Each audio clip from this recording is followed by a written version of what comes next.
Hello बच्चों, कैसे हो? आपका एचडी मैथ ऑनलाइन क्लास में स्वागत है। मेरा नाम दिलीप सैनी, सब्जेक्ट मैथ।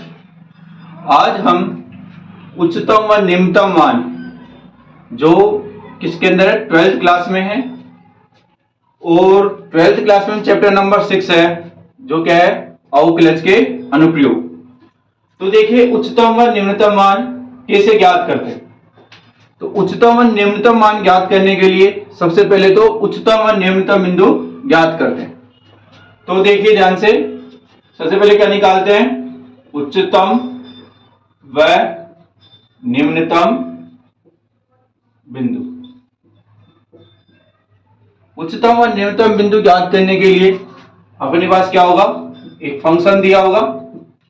ठीक है, जो भी फंक्शन दे रखा है उसका क्या करना है, अवकलन, और उसका अवकलन करके किसके बराबर करना है, 0 के। तो यहां से x के मान निकलेंगे, ठीक है, जिनको क्या बोलते हैं, क्रांतिक बिंदु। माना है कि x के दो मान आए मेरे पास, a, b। जो क्रांतिक बिंदु आए उन्हें किस पे रखना है, संख्या रेखा पे। तो आगे से उच्चतम और निम्नतम बिंदु ज्ञात करने की कितनी विधि होती है, 2। पहली विधि होती है प्रथम अवकलज विधि। पहली विधि का नाम क्या है, प्रथम अवकलज विधि। और दूसरी क्या होती है, द्वितीय अवकलज विधि। तो देखिए प्रथम अवकलज विधि में क्या करते हैं, जो x के मान है यानी जो क्रांतिक बिंदु है उन्हें क्या रखते हैं, संख्या रेखा पे रखते हैं। माना कि a छोटा है, b क्या है, बड़ा, रख दिया। फिर रख के चेक करते हैं कि b से बड़े मान के लिए, इसके लिए b के बड़े मान के लिए f डैश x का मान 0 से बड़ा है या फिर 0 से छोटा, यानी धनात्मक है या ऋणात्मक। माना कि b से बड़ा मान रखने पे मेरे को क्या मिला, धनात्मक।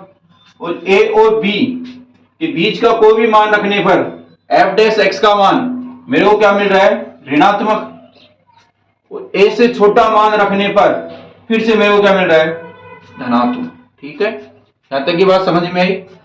अब देखिए आगे, तो ये देखो ध्यान से, a बिंदु को देखो, a बिंदु पे क्या हो रहा है, प्लस से माइनस जा रहा है। तो जो x बराबर a कौन सा बिंदु होगा, उच्चतम बिंदु। कौन सा बिंदु होगा बच्चों, उच्चतम बिंदु। और x बराबर b पे देखो क्या हो रहा है, माइनस से प्लस जा रहा है। तो x बराबर b कौन सा बिंदु होगा, निम्नतम बिंदु। कौन सा बिंदु होगा, निम्नतम बिंदु। अब उच्चतम और निम्नतम मान कैसे निकालते हैं, जो ये उच्चतम और निम्नतम बिंदु आए उनको किस में रखना होता है, फलन में। उसको किस में रखना होता है, फलन में। तो इन बिंदुओं को किस में रखते हैं अपन, फलन में। किस में रखते हैं, फलन में। ठीक है, तो फलन क्या है अपने पास, f ऑफ x। तो x के स्थान में क्या रखना है आपको, a, और x के स्थान में क्या रखना है, b। a रखने पे कौन सा मान मिलेगा अपन को, a रखने पे कौन सा मान मिलेगा, उच्चतम मान। कौन सा मान मिलेगा, उच्चतम मान।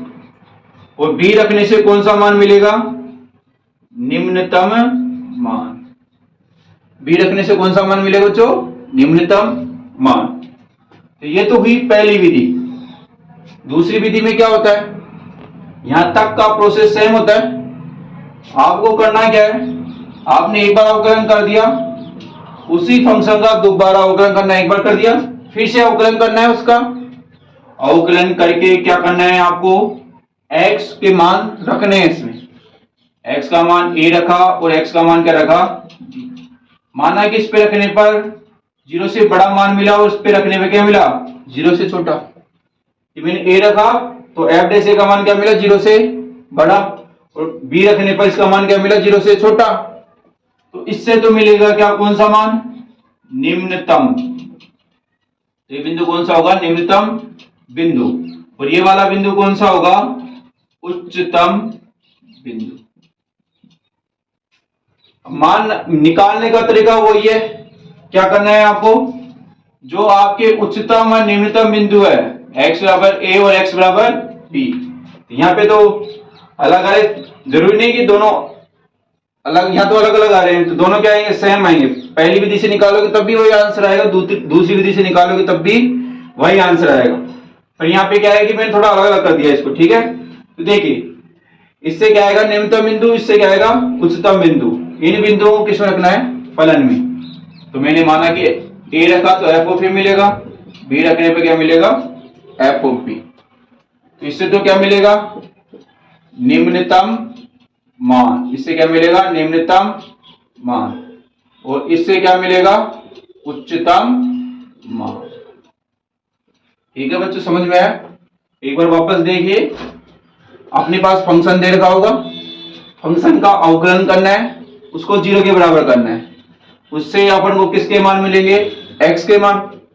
माना कि x के मान मिले b। तो आगे उच्चतम और निम्नतम बिंदु ज्ञात करने की कितनी विधि है, 2। पहली विधि है प्रथम अवकलज विधि, दूसरी क्या है, द्वितीय अवकलज विधि। तो प्रथम अवकलज विधि में क्या होता है, आपको क्या करना होता है, संख्या रेखा बनानी होती है। क्या बनानी होती है, संख्या रेखा। संख्या रेखा बना के उसमें क्या करना होता है, आपको मान चेक करना होता है। यहाँ पे b है, यहाँ a है, a छोटा है b बड़ा है, तो b से बड़ा मान रखना है। यहाँ पे बड़ा मान रखे, यहाँ पे साइन चेक करना है, प्लस आएगा या माइनस। a और b के बीच का मान रखना है यहाँ पे कि माइनस आ रहा है कि प्लस, और a से छोटा मान रखना है कि प्लस आ रहा है कि माइनस। ठीक है बच्चों, तो प्लस से माइनस जा रहा है a बिंदु पे, तो x बराबर a क्या होगा, उच्चतम बिंदु, और b माइनस से प्लस जा रहा है तो ये बिंदु क्या होगा बच्चों, निम्नतम बिंदु। इन बिंदुओं को फलन में रखना है, उससे क्या मिलेगा, उच्चतम मान व निम्नतम मान। ठीक है बच्चों, आगे देखिए दूसरी विधि क्या होती है, द्वितीय अवकलज विधि। द्वितीय अवकलज में क्या होता है बच्चों, आपने एक बार कर दिया इसका अवकलन, फिर से इसका अवकलन करना है। ठीक है, दोबारा अवकलन करके जो x के मान है वो इसमें रखने पर अगर 0 से बड़ा मिल रहा है तो निम्नतम बिंदु, और 0 छोटा मिल रहा है तो उच्चतम बिंदु। ठीक है, इन मानों को फलन में रखना है।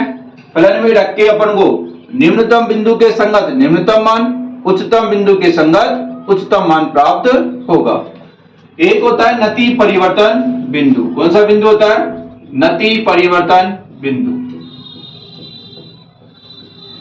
नति परिवर्तन बिंदु, इसमें क्या होता है, देखो अगर प्रथम अवकलज विधि से आप सोल्व कर रहे हो तो अगर माना कि वही दो बिंदु है a और b, मैंने b से बड़ा मान रखा तब भी प्लस, a से b के बीच का मान रखा तो भी प्लस, और a से छोटा मान रखा तो भी प्लस।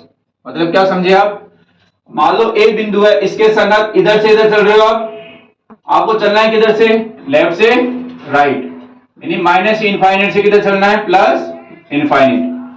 अगर आप इस बिंदु के लेफ्ट से राइट चल रहे हो, दोनों तरफ प्लस मिल रहे हैं, या उल्टा भी हो सकता है, दोनों तरफ क्या मिल रहे हैं, माइनस। कुल मिला के सेम साइन मिल रहे हैं, मतलब चिन्ह में कोई परिवर्तन नहीं हो रहा है, तो इस स्थिति में वो बिंदु क्या कहलाएगा, नति परिवर्तन बिंदु। यानी ए क्या कहलाएगा, नति परिवर्तन बिंदु, और बी भी यहाँ क्या कहला रहा है, नति परिवर्तन बिंदु। नति परिवर्तन का मतलब ना तो उच्चतम मान मिलेगा ना ही निम्नतम मान। ठीक है बच्चों, तो आगे देखिए दूसरी विधि क्या होती है बच्चों, द्वितीय अवकलज विधि। द्वितीय अवकलज विधि में क्या करते हैं, अगर आपने दो बार अवकलन किया, दो बार अवकलन करने पे मान आपको क्या मिल रहा है, 0। क्या मिल रहा है, 0। तो उस स्थिति में द्वितीय अवकलज विधि के अंदर वो बिंदु क्या कहलाएगा, नति परिवर्तन बिंदु। यानी उस बिंदु पे फलन का ना तो उच्चतम मान होगा, नहीं कौन सा मान होगा, निम्नतम। ठीक है बच्चों, यहां तक का समझ में आया जो अपन ने उच्चतम निम्नतम बिंदु निकाला। इससे संबंधित जो भी डाउट आप कमेंट कर सकते हो। ठीक है बच्चों, और आपको क्या करना है, चैनल को सब्सक्राइब करना है और लाइक करना है, और अपने दोस्तों में क्या करना है, इसको शेयर। ठीक है, थैंक यू।